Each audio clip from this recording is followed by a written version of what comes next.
Last class में मैंने आपको बताया था ओवर सब्सक्रिप्शन टेबल हम कैसे प्रिपेयर करते हैं और उस टेबल के बेसिस पर जो दो एंट्रीज है एप्लीकेशन की वो कैसे पास करनी है। आज हम क्वेश्चन को थोड़ा सा और आगे बढ़ाएंगे।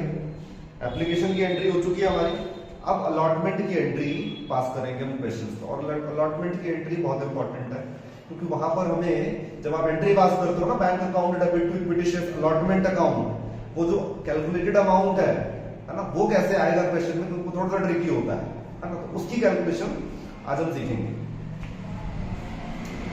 जो क्वेश्चंस मैंने कराया था उन्हीं क्वेश्चंस के बेसिस पर मैं आपको आज ये कैलकुलेशन सिखाऊंगा। बुक दिखा दो। क्वेश्चन नंबर 86, क्वेश्चन नंबर 86 देखेंगे जल्दी से।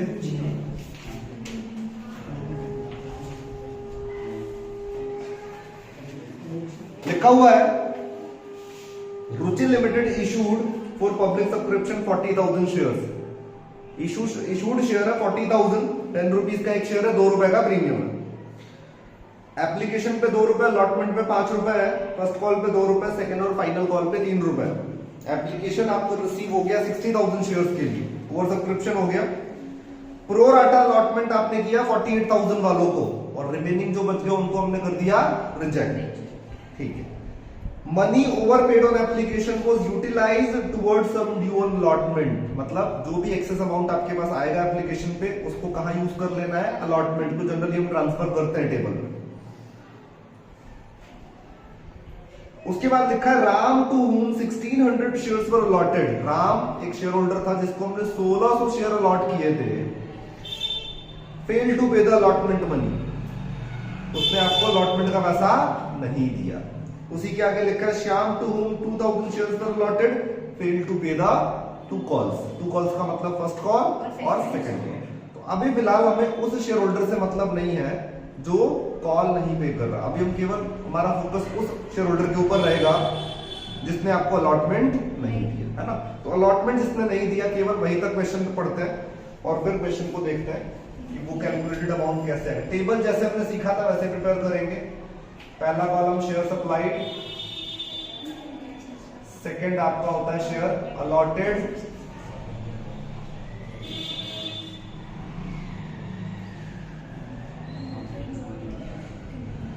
थर्ड आपका एप्लीकेशन मनी, देन कैपिटल,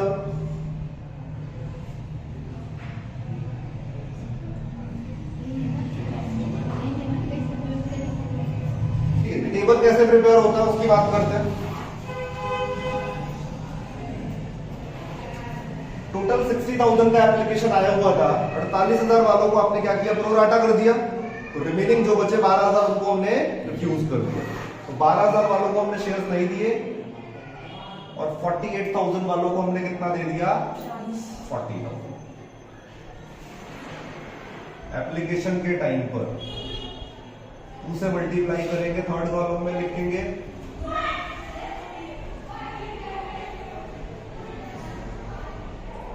ये सारा 24,000 कहा जाएगा बैंक में, ये 80,000 हो गया और ये 16,000 हो गया, है ना।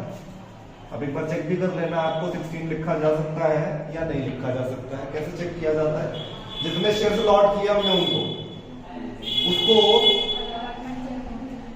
उसको इनटू करना है अलॉटमेंट मनी से, और अलॉटमेंट 5 रुपए का है। 40,000 शेयर्स अगर हमने दिए इनको तो 2 लाख बनता है, मैक्सिमम 2 लाख आ सकता है, मिनिमम कुछ भी हो सकता है, 2 लाख से तो कम ही है। अब 2 एंट्रीज,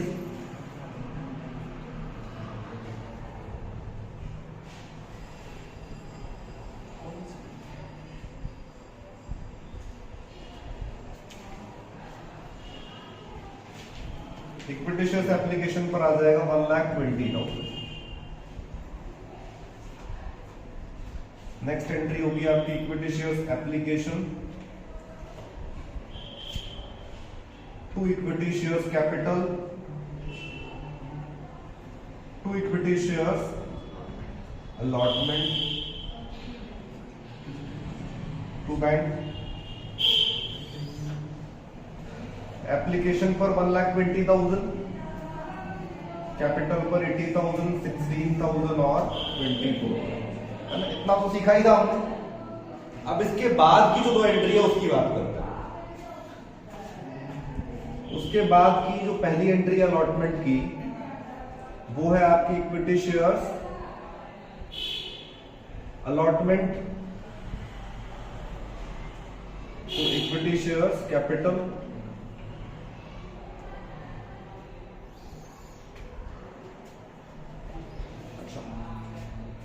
ये टेबल, ये दो एंट्री, टेबल के बेसिस पे आपने दो एंट्री पास कर दी। इसके बाद हम जितनी भी एंट्री पास करेंगे वो हम इशूड शेयर से करते हैं, ठीक है? तो अब आप भूल जाओ 60,000 आया था, 12,000 रिजेक्ट किया, जो भी है।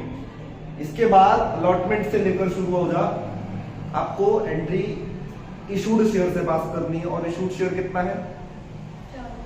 40,000।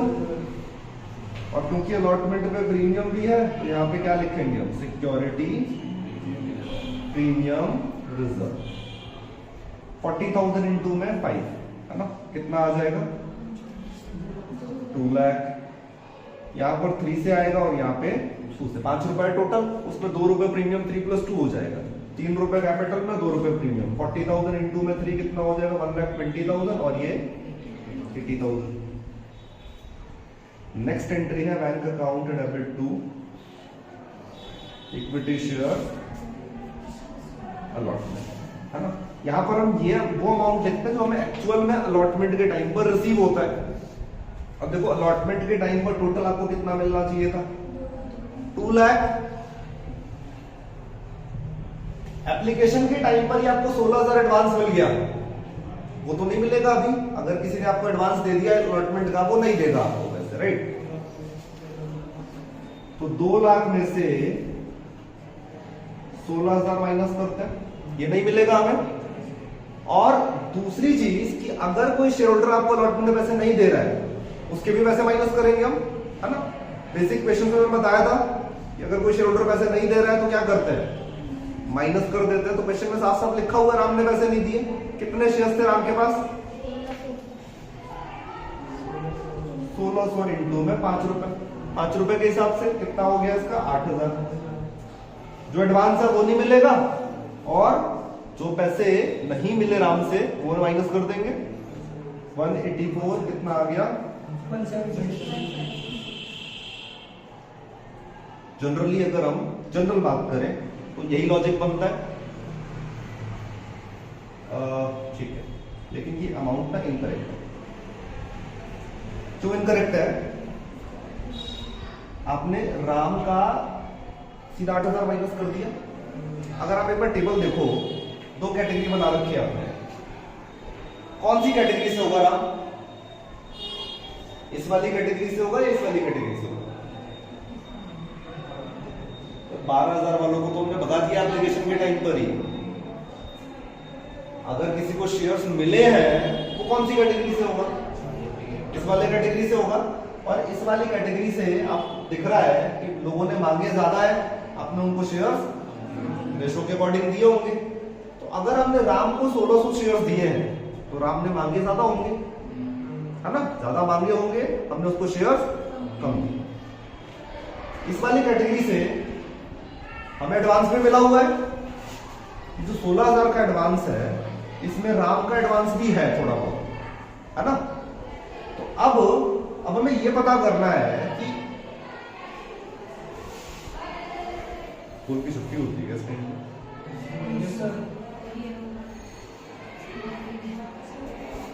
यहां तो आपको डायरेक्टली दिख रहा है कि 8,000 नहीं दिए उसने, बट एक्चुअल में कितना नहीं दिया इसका कैलकुलेशन होता है ना? उसके एडवांस अमाउंट को पता करेंगे, है ना? फिर एडजस्ट करेंगे। ब्रीफ में अगर मैं आपको बताऊं तो जब भी आप अलॉटमेंट का अमाउंट लिखते हो यहां पे, तो उस अमाउंट को लिखने से पहले 2 बातें आपको चेक करनी है। पहली बात, क्या एडवांस मिला हुआ है अलॉटमेंट पे? वो आपको टेबल से दिख जाएगा। अलॉटमेंट में एडवांस है तो इसका मतलब एडवांस मिला हुआ है। दूसरी बात, क्या कोई ऐसा शेयर होल्डर है जो जिसने आपको अलॉटमेंट में पैसे नहीं दिए? वो भी राम के बारे में लिखा हुआ है। जिस भी क्वेश्चन में ये दोनों बातें होंगी, उस क्वेश्चन में डायरेक्टली अमाउंट नहीं लिख सकते। इसका एक कैलकुलेशन होता है, फॉर्मूला होता है। उस फॉर्मूले के थ्रू हम अमाउंट पता करते हैं, फिर यहां लिखते हैं, राइट? तो अब क्योंकि दोनों ही कंडीशन यहाँ पे फुलफिल हो रही है, शेयर होल्डर ने पैसे नहीं दिए और एडवांस में मिला हुआ है, तो हम क्या करेंगे, पहले कैलकुलेशन करेंगे और फिर यहाँ पे अमाउंट लिखेंगे। और जो कैलकुलेशन मैं आपको बता रहा हूँ 4 स्टेप का होता है और हर क्वेश्चन में हम वही करेंगे। एक टाइम के बाद ना आपको याद हो जाएगा कैसे क्वेश्चन, अभी थोड़ा हो सकता है थोड़ा सा टिपिकल सा लगे। पहले फॉर्मूले में आप निकालते हो अप्लाइड शेयर और उसका फॉर्मूला होता है total applied divided by total allotted into में अलॉटेड शेयर। जो कैलकुलेट करना होता है वो ऊपर रखना है, अप्लाइड कैलकुलेट करना है तो अप्लाइड ऊपर रखेंगे। दो ही बातें होती है क्वेश्चन में, या तो अप्लाइड या फिर अलॉटेड। अगर आपने अप्लाइड ऊपर लिख दिया तो अलॉटेड नीचे आएगा, और जो नीचे आएगा वही साइड में आएगा। अलॉटेड नीचे है तो साइड में भी क्या लिखना है,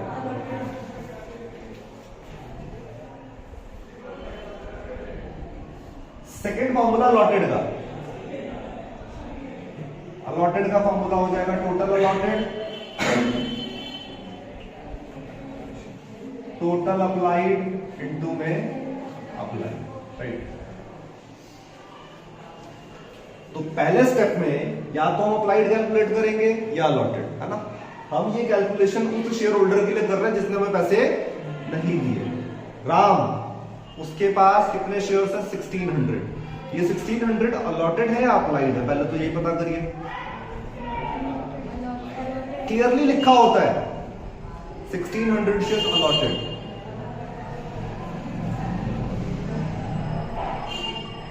अगर अलॉटेड है तो अप्लाइड निकालना है, क्योंकि अलॉटेड का मतलब होता है हमने उसको 1600 शेयर दे दिए हैं, तो अब हमें क्या पता करना है कि उसने अप्लाई कितने शेयर के लिए किया था। और अगर अप्लाइड होता है तो हमें यह पता करना होता है कि हमने उसको शेयर दिए कितने, राइट। तो इस क्वेश्चन में हम क्या कैलकुलेट करेंगे, अप्लाई। तो पहला स्टेप तो रहेगा अप्लाइड बताना। अप्लाइड का फॉर्मूला है टोटल अप्लाइड। इस क्वेश्चन में टोटल अप्लाइड कितना है, टोटल अप्लाइड 60,000। लेकिन आपको कैटेगरी देखनी है, कौन सी कैटेगरी से है राम, 48 वाली कैटेगरी से। तो जिस कैटेगरी से होगा ना उसी का टोटल देखना है, ओवरऑल टोटल नहीं देखना है।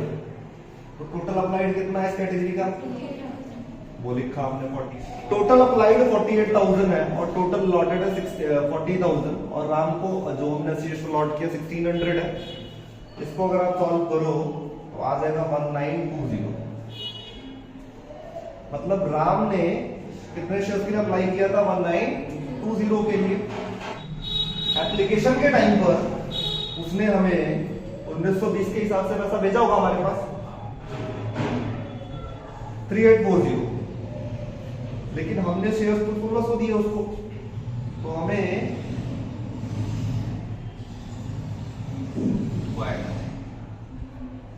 बस 3200 रखना है। उसका जो एक्स्ट्रा 640 है वो हमने एज एन एडवांस रख लिया, क्योंकि रिफंड तो किया नहीं हमने, है ना। हमने राम का केवल 640 रुपए एडवांस, जो कहा इंक्लूडेड है यहाँ पे 16,000 में, ये 640 भी इंक्लूडेड है। एप्लीकेशन के बाद दूसरा इंस्टॉलमेंट अलॉटमेंट का होता है। हर इंस्टॉलमेंट के टाइम, हर इंस्टॉलमेंट के बीच में टाइम का गैप होता है। तो अगर हम ये ज्यूम करें कि जनवरी में एप्लीकेशन वाला फॉर्मेलिटी पूरा हुआ होगा, तो फरवरी में सपोज कर लो अलॉटमेंट का, जनवरी में उसने 1920 शेयर मांगे थे, हमने उसको 1600 शेयर दे दिए। जनवरी में 1600 शेयर लेके घर चला गया। फरवरी में जब उसको कॉल करेंगे हम या उसके पास हम ईमेल भेजेंगे और हम उससे अलॉटमेंट का पैसा डिमांड करेंगे, तो कितने शेयर्स पर मांगेंगे, 1920 पे या 1600 पे। प्रैक्टिकल सी बात है कि 1600 अगर घर लेकर गया शेयर्स, तो नेक्स्ट टाइम से हम उससे 1600 का ही पैसा मांगेंगे। तो अलॉटमेंट के टाइम पर हमने उससे 1600 पे मांगा 8000। जब हमने उससे 8000 मांगा तो वो अपने एडवांस की बात याद दिलाएगा आपको, वो कहेगा 640 रुपए तो पहले जमा कर रखे हैं मैंने। हम कहेंगे ठीक है, 640 रुपए का जो तुम्हारा एडवांस है वो माइनस कर देते हैं इसमें, तो तुम्हारा बन जाता है 7360। इतना जमा करा दो, अलॉटमेंट का 7360 जमा करा दो। लेकिन क्या उसने आपको पैसे दिए अलॉटमेंट के? क्वेश्चन में साफ साफ लिखा है कि उसने अलॉटमेंट पे। तो अगर आप ऊपर ऊपर बढ़ रहे हो तो आपको क्या दिखेगा कि 1600 इंटू में 5, 8000 नहीं दिया, बट प्रैक्टिकली उसने कितना पे नहीं किया, 7360। ये 3 स्टेप हो गए। लास्ट स्टेप होता है टोटल का,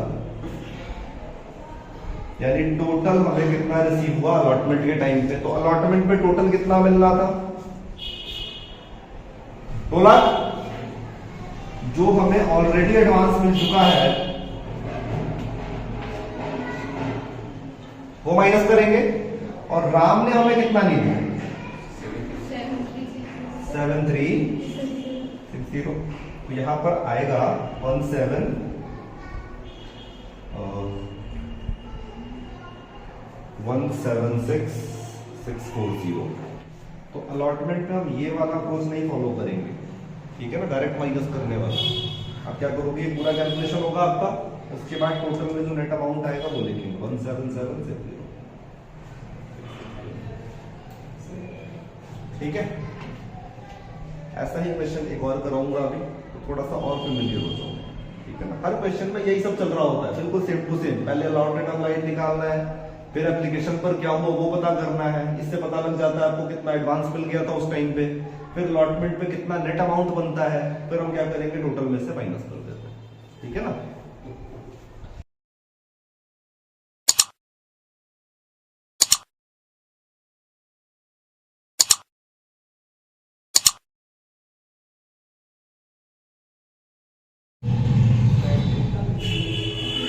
एक और क्वेश्चन देखते हैं, क्वेश्चन नंबर 90। बिल्कुल ऐसा ही क्वेश्चन है जिसमें आपको ये वाला कैलकुलेशन यूज करना पड़ेगा। 50,000 शेयर्स, राजा लिमिटेड ने इनवाइट किया एप्लीकेशन 50,000 शेयर्स के लिए। एप्लीकेशन पे 3 है, अलॉटमेंट पे 5 है, और बैलेंस फाइनल कॉल पर, फर्स्ट एंड फाइनल पे 2 रुपए आ जाएगा। एप्लीकेशन रिसीव हुआ 70,000 शेयर्स के लिए, और आपने प्रो राटा के अकॉर्डिंग सबको शेयर्स अलॉट कर दिए, एग्जैक्ट कुछ भी नहीं हुआ। 70,000 वालों को कितने अलॉट कर दिए हमने, 50,000। Excess money received on application was adjusted towards sum due on allotment. जो भी एक्सेस अमाउंट आपको रिसीव होगा वो अलॉटमेंट में ट्रांसफर कर देना। जनरली हम करते ही हैं, नहीं भी बोलेगा तो भी करना ही होता है, राइट, इंप्लाइड एडजस्टमेंट है ये। आगे वो लिख रहा है, Ramesh who had applied for 700 shares, Ramesh जिसने 700 शेयर्स के लिए अप्लाई किया था आपके पास, did not pay the allotment money, and on his failure to pay the allotment money his shares were forfeited. आगे पढ़ने की जरूरत नहीं है, बस हमें ये पता लग गया कि रमेश ने अलॉटमेंट नहीं लिया, है ना। तो पहले तो टेबल प्रिपेयर कर लेते हैं इसका, क्योंकि वन लाइनर ही होगा। 70,000 वालों को हमने कितना दे दिया, 50,000 ऑन रिकॉर्डिंग। एप्लीकेशन मनी कितने का है, 3 का। 70,000 इंटू 3 कितना हो जाएगा, 2,10,000, और 50,000 इंटू में 3 1,50,000। एडवांस कितना ट्रांसफर कर देंगे, 60,000। स्टार्टिंग की 2 एंट्रीज पहले पास करते हैं। Bank account debit to equity shares application account which is 2,10,000. Next, equity shares application account debit to equity shares capital account and to equity shares allotment account, right? कितना, 2,10,000। Capital में कितना आएगा, 1,50,000, और यहाँ पे कितना आएगा, 60,000। एप्लीकेशन की 2 एंट्री केबल हो गया। अब इसके बाद हम अलॉटमेंट की एंट्री पास करेंगे। अलॉटमेंट की फर्स्ट एंट्री होती है equity shares allotment account to equity shares capital, right. इस बार तो प्रीमियम नहीं है, तो प्रीमियम आएगा भी नहीं। इन 2 एंट्रीज के बाद हम आगे की जितनी भी एंट्री पास करते हैं इशूड वाले से करते हैं, है ना। तो इशूड शेयर्स कितने, 50,000, और अलॉटमेंट कितने का है, 50,000 इंटू में 5, 2,50,000 आ गया। उसके बाद नेक्स्ट एंट्री हमारी है bank account debit to equity shares allotment हम यही तो सीख रहे हैं कि अलॉटमेंट पे जो अमाउंट आएगा वो कैसे आएगा। तो यहाँ पर उस कैलकुलेशन का यूज करना है या नहीं करना है, उससे पहले आपको दो कंडीशंस चेक करनी होती है। क्या? एक तो आपको एडवांस मिला हुआ हो अलॉटमेंट पे, जो कि टेबल से दिख रहा है आपको कि अलॉटमेंट में हमें मिला हुआ एडवांस। दूसरी कंडीशन कि किसी शेयर होल्डर ने, कोई शेयर होल्डर है जिसने आपको अलॉटमेंट का पैसा नहीं दिया, तो वो रमेश है। क्लियरली दोनों ही बातें हैं तो कैलकुलेशन होगा। दोनों में से एक भी मिसिंग हुआ तो उस कैलकुलेशन की जरूरत नहीं है। ठीक है ना? तो दोबारा इसी कैलकुलेशन पे आ जाते हैं। अप्लाइड होता है तो अलॉटेड कैलकुलेट करते हैं, अलॉटेड होता है तो अप्लाइड। ऑपोजिट जाना है। तो रमेश के जो 700 शेयर्स है वो अप्लाइड है या अलॉटेड? साफ साफ लिखा है अप्लाइड। तो अप्लाइड का मतलब उसने मांगे थे 700 आपसे, तो हमें ये पता करना हमने उसको दिए कितने। तो अलॉटेड कैलकुलेट करेंगे। अलॉटेड का फॉर्मूला है टोटल अलॉटेड। अगर आप टेबल देखो टोटल अलॉटेड कितना है 50,000, टोटल अप्लाइड कितना है 70,000, और इनटू करना है अप्लाइड से 700, आ जाएगा 500। मतलब उसने मांगे थे 700 शेयर्स, लेकिन हमने उसको कितना ऑफर किया, कितना अलॉट किया हमने उसको 500 शेयर्स। अप्लाइड या अलॉटेड निकालने के बाद सेकंड नंबर का जो कैलकुलेशन है हमारा, वो एप्लीकेशन का टाइम है, और एप्लीकेशन पर हम ये पता करते हैं कि कितना पैसा आया और कितना एडजस्ट किया। एप्लीकेशन कितने का? 3 रुपए का। उसने 700 शेयर्स मांगे थे आपसे, तो पैसा भी तो उसी के हिसाब से भेजा होगा। 2100 भेजा था उसने, हमने उसको शेयर्स कितने दिए 500, तो 5 के हिसाब से 1500 बनता है। 600 उसका एक्स्ट्रा हमारे पास अवेलेबल है, जिसको एज एन एडवांस यूज करेंगे अलॉटमेंट में। एप्लीकेशन के बाद अलॉटमेंट में क्या होगा? अलॉटमेंट है 5 रुपए का। अलॉटमेंट के टाइम पर हम उससे कितने शेयर्स पे पैसा पाएंगे? 700 पे 500 पे, जितना शेयर्स को घर लेके जाता है, राइट? है ना? अच्छा, है कंफ्यूजन इसमें 500 700? नहीं, क्लियर है ना? जितने शेयर्स हम उसको देते हैं, नेक्स्ट टाइम पे जब हमारी बात होगी उससे, तो हम उतने शेयर्स पर ही पैसा मांगेंगे उससे। तो 500 शेयर्स को घर लेकर गया है, 500 शेयर्स पर हमने उससे अलॉटमेंट का पैसा मांगा, 2500 बनता है उसका। तो जब उससे 2500 मांगेंगे, वो बोलेगा पिछले महीने ही 600 का एडवांस जमा कराया था मैंने, उसको हटा के बताओ कितना बनता है। 600 घटा दिया हमने कहा 1900 बनता है ना? जैसे हमने घटा के बताया, वो कहता नहीं दूंगा, है ना? इतनी मेहनत करवा के वो कहेगा नहीं दूंगा, कोई रिस्पॉन्स नहीं आया, है ना? तो अलॉटमेंट में एक्चुअल में उसने कितना पैसा नहीं दिया हमें? 19, है ना? Allotment money not paid by Ramesh, यही है। फोर्थ पॉइंट हमारा होता है टोटल अलॉटमेंट मनी रिसीव, यानी अलॉटमेंट पे टोटल हमें कितना रिसीव हुआ। टोटल की जब बात कर रहे हैं तो अलॉटमेंट में हमें टोटल कितना मिल रहा था? 2,50,000। इसमें से माइनस करेंगे एडवांस। कौन सा वाला एडवांस? टेबल वाला। टोटल की बात कर रहे हैं तो टोटल एडवांस माइनस होगा। टोटल एडवांस कितना है? 60,000। और फिर वो माइनस होता है जिसने आपको पैसे नहीं दिए। किसने नहीं दिए? रमेश ने। कितना नहीं दिया? 1900। आ जाएगा 1,88,100। ये वाला अमाउंट आ गया 188,100।